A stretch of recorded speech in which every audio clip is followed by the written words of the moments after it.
More cuts are in. James Outman still looking good. World Baseball Classics rolling on. Chris Taylor struggling. Are we worried? That's what's on tap, so make sure to keep it locked on Dodgers. You are Locked On Dodgers, your daily Los Angeles Dodgers podcast. Part of the Locked On Podcast Network, your team every day.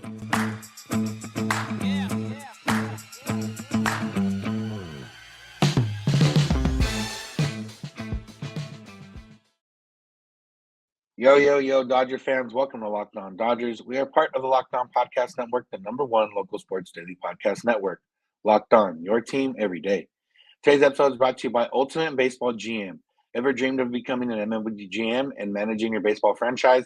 Then this game is definitely for you. To download the game, just visit ultimatebaseballgm.com or look it up on the App Store.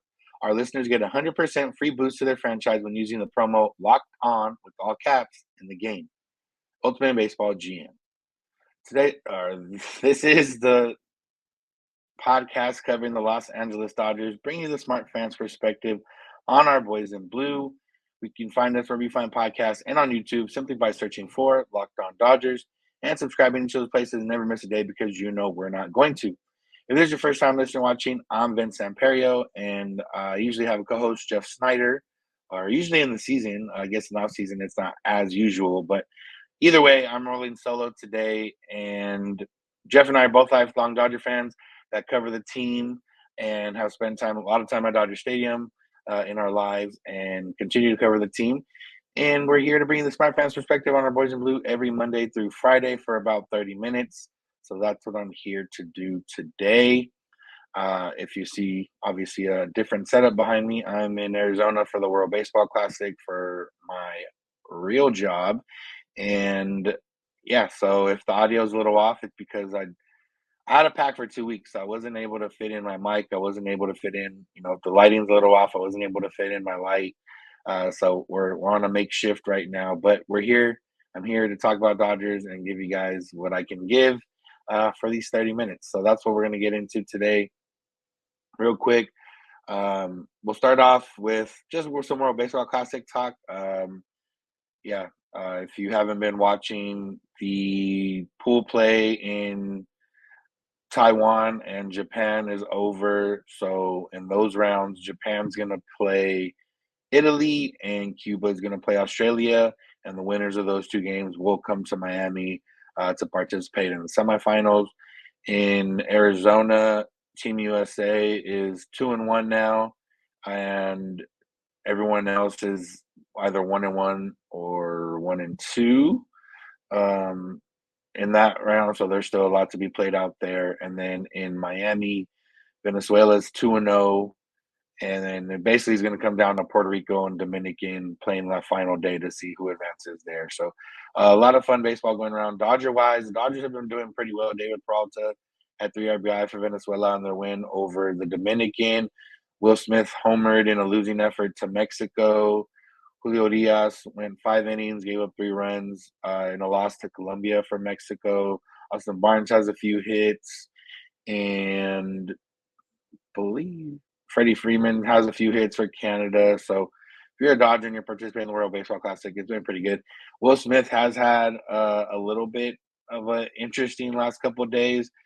It was social media saw this interaction between Randy Rosarena from Team Mexico and Will Smith, and it looked like Rosarena went to dap him up. And it was weird because Will Smith didn't dap him up, but it looked like he told him something.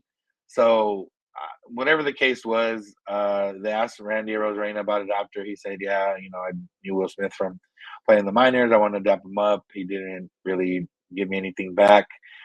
He's like, "What am I going to do? Cry about it?" He's like, "I gave him 2 doubles," and Rosarena did have 2 doubles that day. So Will Smith, I don't know if he turned off his comments yet, but his latest Instagram post was full of a lot of fans from Mexico giving him some stuff about that. So, yeah, I don't know. We haven't heard from him about it. I don't know if we will, but just an interesting little thing there. But yeah, that's where it's at for World Baseball Classic. So if you're not watching, I would highly recommend watching. There's been a lot of good games, and especially now as these pool plays wrap up, there's going to be some good games, and then you're going to get into the semis, the quarters and semis. And it's just some fun watching some meaningful baseball here in March. Meanwhile, on the Dodgers side, they made the next round of cuts for spring camp. So Diego Cartaya, Michael Busch, Jorbit Vivas, Eddie Leonard, Johnny DeLuca, Andy Pajes were all optioned to minor league camp. Matt Andrees, Bobby Miller, and Jemai Jones were assigned to minor league camp. No real surprises here. And again, if you're sent to minor league camp or if you're optioned, that doesn't mean you're not going to play in spring training games.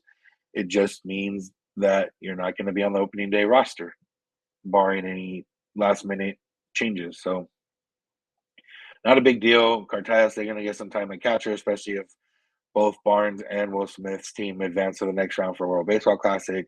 Michael Busch was coming off a 3-hit day and then got optioned, so probably weird timing, but it was most likely planned ahead of time, anyways.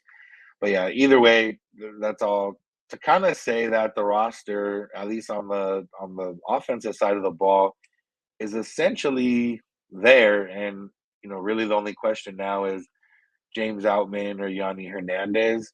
You're down to, I believe, 13 position players in camp on the roster, and then Jason Hayward. Jason Hayward all but been said that he's going to be on the opening day roster. So then it's comes down to Yanni Hernandez and James Outman. The legend of James Outman continues to grow. He was on the backfield, participating in some live batting practice, and was homering off all Dodger relievers that were back there. Daniel Hudson, who was back there, one of the guys back there, he joked that I'm coming off my knee injury, coming off my ankle thing, trying to get some work in, and have to face Babe Ruth, referring to James Outman as Babe Ruth. He also homered against Caleb Ferguson and one other Dodgers reliever. So maybe not the best sign for Dodgers relievers, but a good sign for James Outman. And Hayward struggled the last week or so. I think he's like one for his last 16. Chris Taylor, who we're going to get into a little bit later, he struggled the entire spring so far. So based on performance, Outman has earned not only a role on this opening day roster, but possibly a starting role in the outfield. Still remains to be seen if that's what's going to happen, just because there's a lot of different factors that go into it. But all signs point to James Outman earning, doing exactly what he needed to do in order to work his way onto the roster, and ultimately doing what he needed to become the Dodgers center fielder. A lot of articles and even us talking kind of mention Outman, for sure by the end of the year he could be the Dodgers everyday center fielder, but maybe not start the year just based on, they need to see what they're going to get from Chris Taylor, Trace Thompson. Oh yeah, Trace Thompson's done well for Great Britain as well offensively, but Trace Thompson and Jason Hayward. But realistically, like I mentioned before, Jason Hayward is a veteran. He knows where he's at. I don't think he's going to be upset if he's not an everyday player. Peralta already knows. I mean, not that Outman hits from the different side of the play, but Peralta knows, he's not going to play every single day. Trace Thompson also knows, he's not going to play every single day. So there's a spot there for Outman. I think the Dodgers, I know they may be hesitant because, they're already starting Vargas every day, and that's going to be 2 rookies in the starting lineup. But just because he's a rookie doesn't mean he won't be, productive. And just because Hayward and Thompson and some of these other guys aren't rookies doesn't mean they will be productive. It's just a matter of who's hitting and who's not. So there's not a lot left on the offensive side for him to do. It's just going to be a matter of, do they trust him to be an everyday type player, or do they, believe he can start the year in the minors and get those everyday at bats until they figure out or see what the veterans on the roster already can bring. So yeah, there's, like I said, there's not much for him to do, but we'll see. If he does end up being optioned, I can see the outroar and I can understand the uproar. We're just going to have to wait and see if that happens. So, all right, we're going to get into some Chris Taylor talk. He's struggled so far this spring. Are we worried? Should we be worried? And does this mean the Dodgers might have him in not a different role to start off or to start the season, but maybe a lesser role? That's what's on tap. So make sure you keep it locked on Dodgers. I'm really excited by our new partner and sponsor of today's episode, the mobile game Ultimate Baseball GM. If you've ever dreamed of being an MLB GM and managing your professional baseball franchise, well, your dream has come true, and this game is definitely for you. And if you're someone like me, who I'm not much of a gamer, and even back when I used to play video games, it was only sports games. And even when I was playing those sports games, MLB The Show or MVP Baseball back in the day, or even Madden, I'm not one to play the games most of the time. I was one that wanted to build a team, build a squad, give myself a challenge, take on those teams with the low payrolls and try to, make them into a contender. And Ultimate Baseball GM gets you all that right there on your mobile phone. You can manage every strategic aspect of your team, play through the season, and lead your team to glory. Hire the right coaches and staff, manage team finances, scouting, drafting, managing difficult personalities, navigating your franchise through free agency and all the ups and downs of the season. All this in a challenging and realistic game world. And it's all free. Ultimate Baseball GM is completely free. You can play offline and go and play on the go when you want, as you want. And yeah, you don't even, you don't need Wi-Fi. You can play it easy. Go check it out right now. Ultimate Baseball GM. Go build your squad. Right now, Locked On Dodgers listeners get 100% free boost to their franchise when using the promo Locked On, that's all caps, in the game store. So make sure to check it out. To download the game, just visit probaseballgm.com. Scan the code right here on the screen if you're watching on YouTube, or look it up in the app stores. That's probaseballgm.com. Ultimate Baseball GM. Start your dynasty today. All right, so Chris Taylor, as we know, struggled last year, striking out an exorbitant amount of times. And so far this spring, he's cut down on strikeouts, but is still not very productive at the plate. He has just 3 hits and 26 at-bats so far, striking out 10 times in those 26 at-bats. And yeah, or actually he's striking out at a higher rate, drawing just 5 walks. And for Taylor, his swing is, like I said, we know it's like always got to be working on it, always got to be tuning it, and if it's not all the way 100% in sync, then it's off and not going to be good. And it got me thinking, especially in the terms of like James Outman. So Dodgers, we know Chris Taylor's going to play some center, probably going to play some left, and going to play some short, and then maybe occasional spot starts at third base. But knowing that and knowing how he's hitting and knowing just, the dynamics of everything else, I was wondering if the Dodgers maybe, how they're going to attack this Chris Taylor thing. Are they going to throw him out there and hope that he figures it out? And then once he figures it out, it's like, okay. Or are they taking what he's doing so far in spring and based on what other guys are doing and having more success and say, you know what, let's scale back the Chris Taylor at-bats until he gets it going, and then once he gets it going, we can decide then, in order to get guys like James Outman at bats, if that's what they want to do, if they want to put him on the roster and play him mostly every day, then somebody's at bats are gonna have to suffer, and Chris Taylor would be one of those guys when it comes down to it, because even Miguel Rojas is having a very strong offensive spring, and as long as he's not hurt, even though he's a little older, he'll need some days off here and there at short, but realistically, Miguel Rojas has been used to being an everyday player for the last few years, and I'm sure that he's in shape and built for it. So I don't know which way the Dodgers are going to go in terms of Taylor. It's like I said, sink or swim type deal. Are they going to throw him in there and see what he does, or are they going to scale back based on the fact that they have people that are better hitters right now? And when it comes down to Taylor, it's hard because he's always been such a streaky hitter. Like I said, based on when you reinvent your swing, a lot of pieces have to go right. And there's a lot of different mechanical things that you're dealing with in order to get that back right. And when you're completely healthy, or at least that's what we've been told with Taylor, and you're still struggling to figure it out, it's, the thing with the Dodgers is they're not going to realistically probably won't be in the position they've been in for a lot of these 10 years on this run, is have that string, have that leash, and for some guys to figure it out. We've seen guys like Cody Bellinger, we've seen guys like Chris Taylor in the past, we've seen different guys get these long leashes in order to kind of figure out their swing, just because the Dodgers are expecting to win the division, already so far ahead of the division, or generally just one of the best teams in baseball. This year, that they still are, likely going to be one of the best teams in baseball in terms of record and all that kind of stuff. But realistically, they are going to be competing with the Padres from day one in terms of the division. They are going to be competing with some other teams in the National League just for a playoff spot, if that's what it comes down to. And they don't necessarily have the luxury of being able to give Chris Taylor 3 months worth of starts if he's still striking out over 30% of the time and not performing well.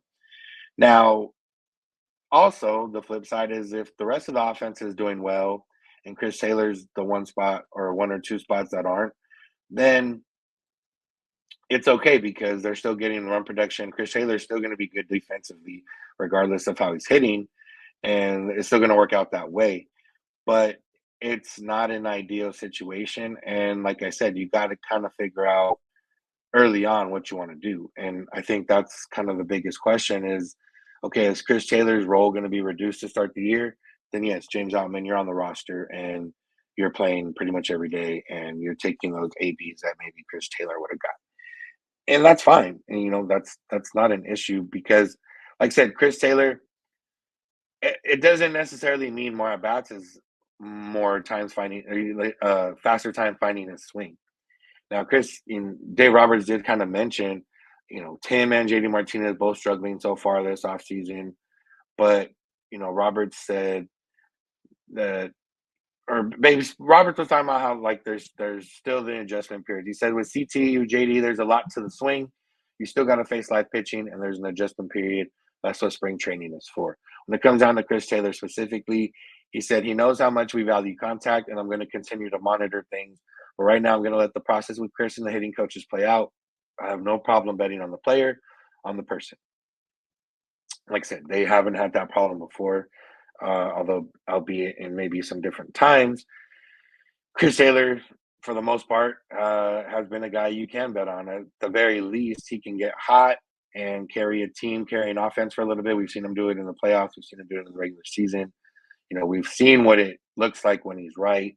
But now for, a year and change now, we've seen what it looks like when it's not going right. And it's not fun to watch, and it's not ideal for the Dodgers.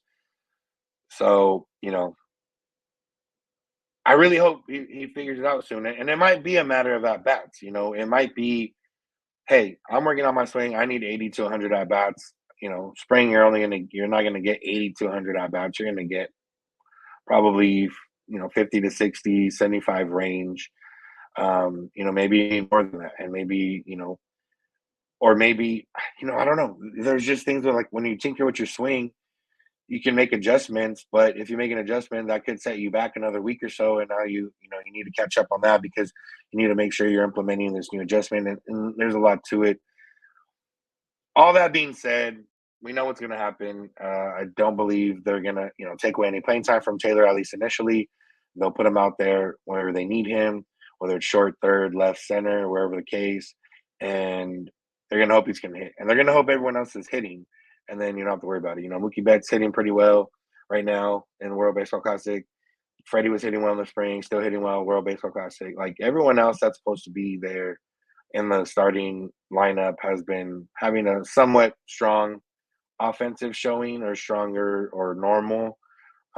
Chris Taylor being that one guy. And Chris Taylor, like I said, not guaranteed to be a guy. But at the very least, if Taylor's playing a spot and he's not good, the Dodgers have had that in the past couple years with center field specifically, of someone in that spot that's not hitting very well or not hitting league average, so they can get by, but they need everyone else to step up in that case. And, if Dave Roberts has been on the player, that doesn't mean, we should bet on the player, but let Chris Taylor figure it out. And if not, the Dodgers have capable guys behind him, or at least guys that don't strike out 35% of the time. They, at the very least, they'll make a little bit more contact, so we'll take that. That's it on Chris Taylor talk. We'll see what happens with him, but we're hoping for good things. Miguel Rojas, one of the guys I mentioned, hitting well this spring. He's really found his way into the Dodgers and into the organization and fit well. And We're going to get into some of the stuff about him and what he's been for the Dodgers so far. But first, we're going to talk about FanDuel Sportsbook because today's episode is brought to you by FanDuel Sportsbook, America's #1 sportsbook. With NBA season wrapping up, MLB season coming up, it's a perfect time to get in with FanDuel because new customers get a no-sweat first bet up to $1,000. That's bonus bets back if your first bet doesn't win. Just download the FanDuel Sportsbook app. It's safe, secure, and super easy to use. Then you can bet on everything from money line to point scores and threes drained. You can also make more money or have a chance at more money with same game parlays where you can combine your bets for a chance at a bigger payout. Combine those player props. How many points will so-and-so score? Will he score more than, this? Will he have more rebounds in this? Will he have more assists in this? They have exclusive bets all the time, like the 2x3, 2 3-pointers in the first 3 minutes. So go check out FanDuel Sportsbook. Download the app. It's easy to use. And don't miss your chance for the no sweat first bet up to $1,000 in bonus bets when you go to fanduel.com/locked on. That's fanduel.com/locked on to learn more. Make every moment more with FanDuel, an official sports betting partner of the NBA. All right, let's finish up with some Miguel Rojas talk. Miguel Rojas had a pretty good spring so far. He's hitting very well, hitting over 300, slugging over 500. Obviously, the defense, we already know he continued to have strong defense. He made a couple plays against the Cubs the other day that were really good, going to his right, going to his left, diving. He's good on defense. And if he can contribute anything offensively, that's obviously a bonus. But not only is he contributing that, he's contributing where we thought he would contribute in terms of, being a clubhouse leader, veteran presence, all those words and cliches. And Rojas, talked about that a little bit. He said, I knew what to expect when I walked in. Actually fitting in with the club and what they've been doing for the last several years had me pretty excited. Being here in camp and being able to contribute and make them feel comfortable, even when something bad happened to them, I want them to feel that they got a guy that can plug in at shortstop and play every day. And he's obviously been impressive offensively, impressive defensively. He's a guy that the Dodgers can realistically count on this season in terms of being an above average player, even if that above average player means above average defense and league average offense. Anything more than that is pretty much, with the Gavin Lux injury, anything more than that is just icing on the cake. But the one thing with Rojas is he's a guy that doesn't strike out a lot. We know that the new rules with the shift, and with that being said, that there might be more room for him to contribute offensively. Dave Roberts talked about it a little bit. He said, I think it's really going to show itself without the shift this year, talking about Rojas, offensively. Said, and so not only getting to baseballs, but the ability to finish plays with arm strength and accuracy.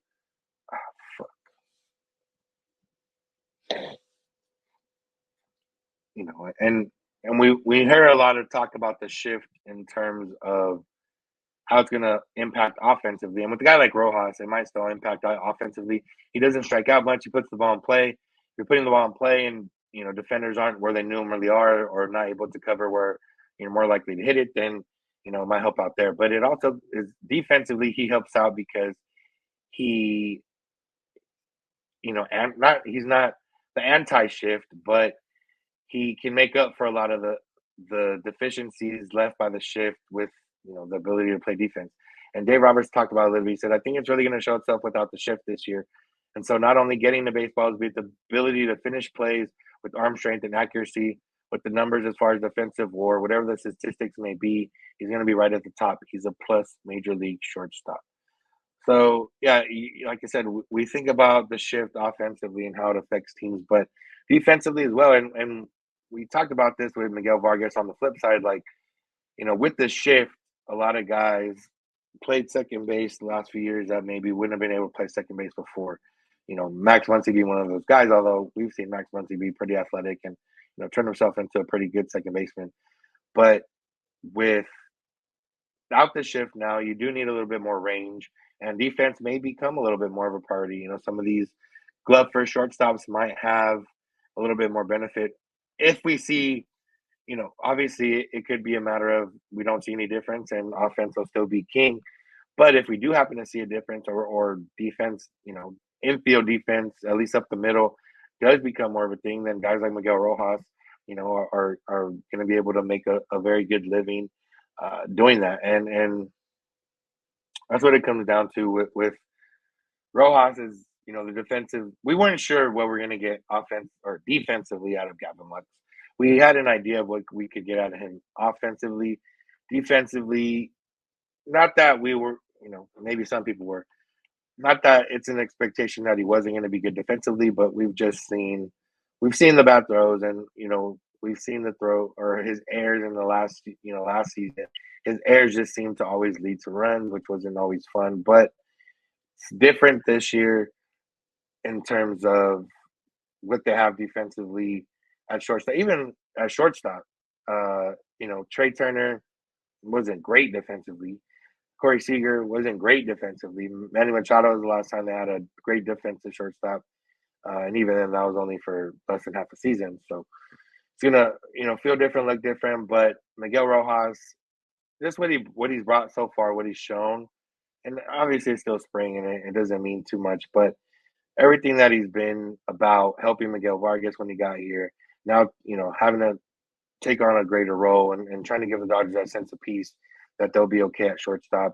It made that deal that much better. And not to talk about the trade specifically or call win loss. A lot of people were upset with trading Jacob Amaya just for the simple fact that you're trading a guy with all his service time left for a veteran. The Dodgers did end up extending Rojas, so that made it a little bit better. With the Marlins, there was a tweet I forget from one of the national beat writers. They basically how the Marlins realized that Amaya's bat wasn't ready for the big leagues, and they had to go make a move for someone that could play shortstop. Whatever, I don't remember who it was, but yeah, I mean that's if the Dodgers didn't make that trade, Gavin Lux gets hurt. Is Jacob Amaya going to play shortstop even though he may not be able to hit? Was Chris Taylor going to become an everyday shortstop? Or are they going to have to make a trade?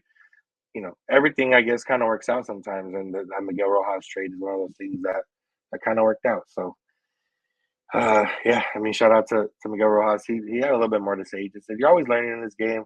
With as much information that you can collect and gather, you're going to be better in the long run. I'm trying to be a better player every single day.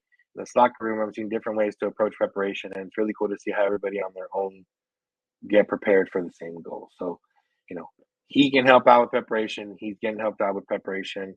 And it seems like it's going to be a good thing for all parties involved. And like I said, if he can become at least league average offensively, it's going to be a big benefit to the Dodgers. So, all right, that's going to do it for today's episode. Thank you all for listening. Thank you for making Locked On Dodgers your first listen of the day every day. Make sure to check out Locked On Fantasy Baseball for your second listen. They are trying to help you win your fantasy draft and your fantasy league this year with strategies from the fantasy draft. So go check them out, Locked On Fantasy Baseball. You can find us wherever you find podcasts and on YouTube simply by searching for Locked On Dodgers. That's also you can find us on Twitter and Instagram at Locked On Dodgers. Jeff is on Twitter at Snider. I'm at Samperio. DMs are open on all those accounts if you need to get a hold of us. You can also get a hold of us via email, lockedondodgers@gmail.com, or via voicemail text at 323-863-5625. We're here every weekday morning, and we hope you'll be with us. When you get in your car, if you're at home, search my device play podcast, Locked On Dodgers. And remember, you don't have to agree. You just have to listen. Have a good one.